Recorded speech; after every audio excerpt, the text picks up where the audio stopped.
శ్రీమాత్రే నమ. జై గురు దత్తాత్రేయ నమ. ఈ వీడియోలో మనం మిథున రాశి వారికి జనవరి 4 నుంచి 10వ తారీఖు మధ్యలో జరగబోయే వార ఫలాలు పరిశీలించినప్పుడు ఈ వార ప్రారంభంలో రాశి అందే ఒక గజకేసరి యోగం ఏర్పడింది. దీనివలన ఈ జాతకుడు ఈ వారంలో ఏదో ఒక ప్రయాణం, అంటే దూర ప్రయాణం కానీ దగ్గర ప్రయాణం కానీ చేయవలసి ఉంటుంది. చాలామంది బంధువుల్ని, ఆత్మీయుల్ని కలుసుకోవడం కానీ, బంధువులు వీరింటికి రావడం కానీ, ఏదో ఒక పుణ్య కార్యక్రమం కొరకు చర్చించుకోవడం జరుగుతూ ఉంటుంది. దీని కొరకు అందరూ సహకరించడం జరుగుతుంది. ముఖ్యంగా ఏదైనా ఒక పెళ్లి విషయం కానీ, ఇంపార్టెంట్గా ఒక పెళ్లి విషయం కానీ, ఏదైనా ఒక వ్యాపారాన్ని ప్రారంభించాలనే ఉద్దేశంతో శ్రేయోభిలాషులు, కుటుంబ సభ్యులు కలిసి ఒక కొత్త ప్రాజెక్టు చేద్దామని ఆలోచించడం జరుగుతూ ఉంటుంది. అలాగే ఇదే సమయంలో దశమ స్థానంలో శని భగవానుడు పైన కుజుడి యొక్క దృష్టి, ఇవన్నీ కూడా జాతకుడు వ్యక్తిగతంగా తన వ్యాపార వ్యవహారాలు కానీ, వృత్తి సంబంధించిన విషయాల్లో మార్పు కొరకు ప్రయత్నం చేస్తూ ఉంటాడు. చాలా వరకు జాతకుడు ఏదన్నా అతని యొక్క ప్రొఫెషన్ చేంజ్ చేయాలని కొంత ఒత్తిడి కూడా జాతకుడి మీద ఏర్పడడం జరుగుతూ ఉంటుంది. బట్ ఏదైనా ఒక వృత్తిలో ఒక అభివృద్ధి, ఒక ప్రమోషను, లేదంటే ఒక కొత్త కార్యక్రమాన్ని చేపట్టడానికి ఈ వారం ఏదో ఒక ఇంప్రూవ్మెంట్ మాత్రం జాతకుడు వృత్తి సంబంధించిన విషయాల్లో కనబడడం జరుగుతూ ఉంటుంది. అలాగే ఈ సినిమా, టీవీ, మీడియా రంగంలో ఉన్న వాళ్ళకి, సైంటిస్టులకి, లేదంటే ఇండియన్ రైల్వే కానీ, ఎయిర్లైన్స్ కానీ, ఇవి వృత్తుల్లో ఉన్న వాళ్ళకి చాలా వరకు ప్రోత్సాహకరంగా ఉంటుంది. కొన్ని కొత్త అవకాశాలు వాళ్ళకి రావడం జరుగుతూ ఉంటుంది. గతంలో కన్నా వాళ్ళు ఆధునిక టెక్నాలజీ వాడడం వల్ల కానీ, వారి యొక్క టెక్నాలజీని ఉపయోగించుకోవడం వల్ల కానీ, వారి యొక్క వేతనం కానీ, మంచి మంచి అవకాశాలు కానీ వాళ్ళకి రావడం జరుగుతుంటుంది. వృత్తిపరంగా వారికి ఒక గుర్తింపు రావడం జరుగుతూ ఉంటుంది. అలాగే న్యూస్ రీడర్స్కి, యాంకర్స్కి కూడా, అలాగే ప్రెస్ సంబంధించింది, అంటే ప్రింట్ మీడియా కానీ, ఎలక్ట్రానిక్ మీడియాలో ఉన్న వాళ్ళకి అనూహ్యంగా వాళ్ళ యొక్క గుర్తింపు రావడం జరుగుతుంటుంది. వృత్తిపరంగా వారికి అనేక కొత్త అవకాశాలు రావడం జరుగుతూ ఉంటుంది. అంటే వేరే సంస్థలోకి మారమని కానీ, అంటే వారిని మేజర్గా చేసి ఏదైనా కొత్త సంస్థ ప్రారంభిద్దామని కొన్ని కొత్త అవకాశాలు మీకు రావడం వల్ల దాన్ని కొంతవరకు జాగ్రత్తగా ఉపయోగించుకోవడం మంచిది. అంటే ఈ సమయంలో ఏదైనా ఒక కొత్త మార్పుకి నిర్ణయం తీసుకుంటే అది కంటిన్యూ అయ్యే అవకాశం లేదు. 2-3 నెలల తర్వాత మళ్ళా కథ మొదటికి వచ్చి మళ్ళీ మార్పు కోసం ప్రయత్నం చేయవలసి ఉంటుంది. కాబట్టి ఈ సమయంలో, అంటే మీరు ప్రస్తుతం రాశిలో ఉన్నటువంటి గురువు వక్రించి ఉండడం జరిగింది. రుజుమార్గం వచ్చే వరకు కూడా కొత్తగా ఉద్యోగ ప్రయత్నాలు చేయడం కానీ, ఉద్యోగంలో మారడం కానీ, కొత్త ఉద్యోగంలో ప్రవేశించడం కానీ చేయడం వల్ల ఏమవుతుందంటే మళ్ళీ ఎంబటనే గురువు డైరెక్ట్ అవగానే వచ్చిన అవకాశాలు చాలా వరకు మనం రాంగ్ చేసేమేమో, పొరపాటు చేసేమో అనిపిస్తూ ఉంటుంది. కాబట్టి ఏదైనా కొంతకాలం మీకు వచ్చినటువంటి కొత్త అవకాశాలని హోల్డ్లో పెట్టి దాని తర్వాత నిర్ణయం తీసుకుంటే అది పర్మనెంట్గా ఉండే అవకాశం ఉంది. దాని తర్వాత మళ్ళీ కొత్త అవకాశాలు అది తర్వాతగా వచ్చే అవకాశం ఉంటుంది. కాబట్టి ఉద్యోగం మార్పు విషయంలో మాత్రం కొన్ని జాగ్రత్తలు తీసుకొని టెంపరీగా వాయిదా వేసుకోవడం అయితేనే మంచిది. అయితే నిరుద్యోగులుగా ఉన్నవాళ్ళు తప్పనిసరి వాళ్ళు మళ్ళీ వాయిదా వేసుకుంటే వచ్చిన ఉద్యోగం పోయే అవకాశం ఉంది. కాబట్టి ఎవరైతే ఖాళీగా ఉన్నారో, ఎవరైతే ఉద్యోగం కొరకు ఎదురు చూస్తున్నారో, అది మీరు ఏ దేశంలో ఉన్నా, ఏ రాష్ట్రంలో ఉన్నా సరే, వచ్చిన అవకాశాన్ని ఖాళీగా నిరుద్యోగులు మాత్రం ఉపయోగించుకోవడం మంచిది. ఆల్రెడీ ఉద్యోగంలో ఉన్నవాళ్ళు మాత్రం కొంతాళ్ళు దాన్ని హోల్డ్లో పెట్టి తర్వాత నిర్ణయం తీసుకుంటే మంచిది. సో అలాగే సప్తమ స్థానంలో ఈ వారం అంతా కూడా 4 గ్రహాలు సంచరించడం జరిగింది. దాంతో లగ్నం 7 స్థానాల మధ్య, అంటే 1-7 స్థానాల మధ్య ఈ పరివర్తన రావడం వల్ల పెళ్లి సంబంధించిన విషయాల్లో కొన్ని కీలకమైన నిర్ణయాల్లో మార్పు వచ్చే అవకాశం ఉంది. అంటే ముందుగా ఏదన్నా పెళ్లి సంబంధం చూసి దాన్ని నిర్ణయించుకొని కొంతకాలంగా దాని చుట్టూ తిరుగుతూ ఈ పెళ్లి కోరిక ఎదురు చూస్తున్న సమయంలో సడన్గా వారు నిర్ణయాన్ని మార్చుకొని వేరే కొత్త సంబంధం చూసుకొని దానికి వెళ్ళిపోయే అవకాశం ఉంది. కాబట్టి ఈ సమయంలో అదొక జాగ్రత్త తీసుకోవాల్సి ఉంటుంది. అలాగే ఎవరైతే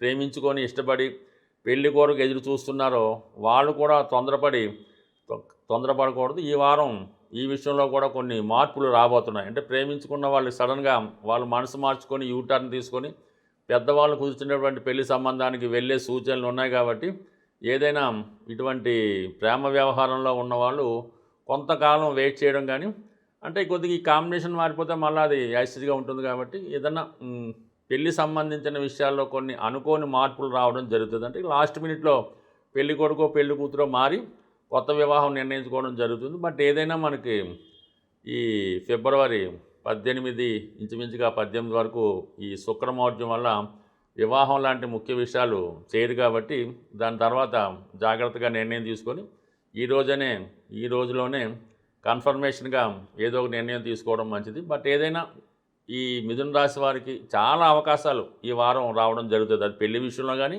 ఉద్యోగ విషయంలో కానీ, ఏదైనా ప్లేస్ మారే విషయంలో కానీ రావడం జరుగుతుంది. నిర్ణయం అనేది కొంత జాగ్రత్తగా తీసుకుంటే సరిపోతుంది. బట్ ఏదైనా ఈ రాశివారు ఈ వారంలో ప్రత్యేకంగా విష్ణుమూర్తి ఆలయంలో తులసిమాల సమర్పించి విష్ణు సహస్రనామం పారాయణ చేయడం వల్ల కానీ, గోవిందనామాలు పారాయణ వల్ల కానీ, లేదంటే కేవలం ఈ బుధవారం రోజు ఇష్టదైవాన్ని సంపూర్ణంగా మనస్ఫూర్తిగా పూజించడం వల్ల కొంత కన్ఫ్యూజన్ తగ్గి ఏదో ఒక నిర్ణయం తీసుకోవడం వల్ల అది కన్ఫర్మ్గా జరిగే అవకాశం ఉంది.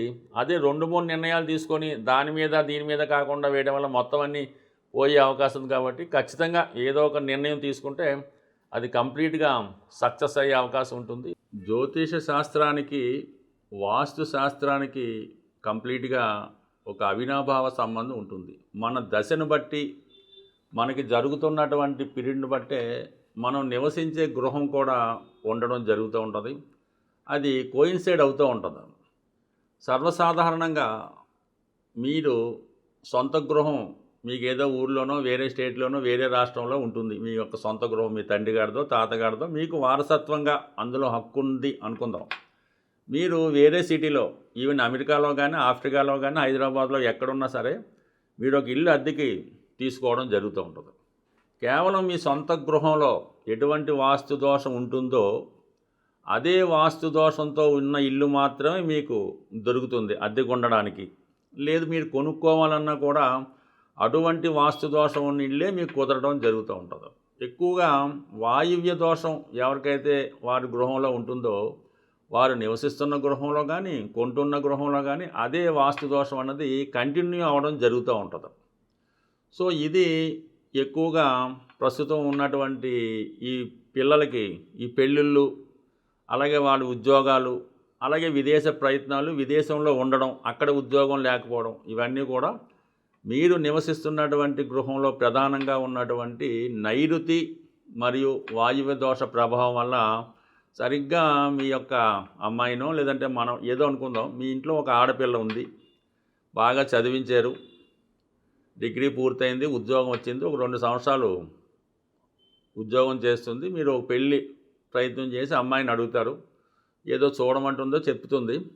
మీరు ఈ ప్రయత్నం చేస్తుండగానే సడన్గా ఏదో ఆఫీసులో ఎవరు ఇష్టపడుతున్నారో మేము ఆ పెళ్లి చేసుకోవాలని అనుకుంటున్నామని చెప్పడం జరుగుతూ ఉంటుంది.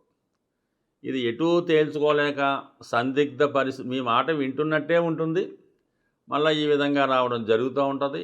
పక్క నుంచి వాళ్ళ ప్రయత్నాలు వాళ్ళలో ఉంటారు, మీ ప్రయత్నాలు మీలో ఉంటారు. ఏ సమస్య కూడా తేలడం అయితే ఉండదు. దానివల్ల ఇల్లంతా కూడా సమస్యగా మారి మిగతా వాళ్ళ మీద కూడా దాని ప్రభావం చూపడం జరుగుతూ ఉంది. సో ఏదైనా మరి ఈ నైరుతి ప్రభావం వల్ల యజమాని అవ్వచ్చు, ఈ వాయువు ప్రభావం వల్ల ఈ అమ్మాయి కావచ్చు, అబ్బాయి కావచ్చు, ఎక్కువగా ఇప్పుడు జరుగుతున్నటువంటి పద్ధతి ప్రకారం కంప్లీట్గా ఇటువంటి ప్రభావం వచ్చింది అంటే మీ పిల్లలు ఎవరో ఒకరు ఈ విధంగా చెప్పినప్పుడు అది మీకు సమ్మతమా, అది ఓకే అసలు సంగతి. లేని పక్షంలో సాధారణంగా వాళ్ళకి రాహు, కేతువు ఇలాంటి దశ అంతర్దశలు నడుస్తూ ఉంటాయి. ఆ దశ పక్కన పెట్టి ప్రస్తుతం మీరు నివసిస్తున్నటువంటి గృహం మీద దృష్టి పెట్టి ఈ 2 సమస్యల్ని కంప్లీట్గా ఉంటాయి. ఇంకా లవ్ అఫేర్ మీ కుటుంబంలో ప్రస్తావన వచ్చింది అంటే అక్కడ వాయువు దోషం ఉన్నట్టే, ఇంక తిరిగే లేదు. ఇంకా కొద్దిగా అనెతికల్ ఉన్నది, అనాచారం ఉన్నది, ఏరియా క్యాస్ట్ ఏదో అనుకుందాం, అక్కడ నైరుతి ప్రాబ్లం ఉన్నది. ఈ 2 సరి చేసుకుంటే టెంపరీగా కొన్నాళ్ళు ఆ గృహాన్ని ఏదో విధంగా మార్చేసి వేరే గృహంలో నివాసం ఉండడం వల్ల కొద్దిగా ఒక 40-45 రోజులు కట్టడి చేస్తే ఆటోమేటిక్గా ఇలాంటి అఫైర్లు ఇలాంటి అనెతికల్ అఫైర్లు ఏమైనా ఉంటే అవి పోతే మళ్ళీ సాంప్రదాయంగా వివాహం జరిగే అవకాశం ఉంది. సో ఎన్నో సమస్యలకి ఈ వాస్తు కూడా ఒక దోషంగా ఇబ్బంది పెడుతుంది.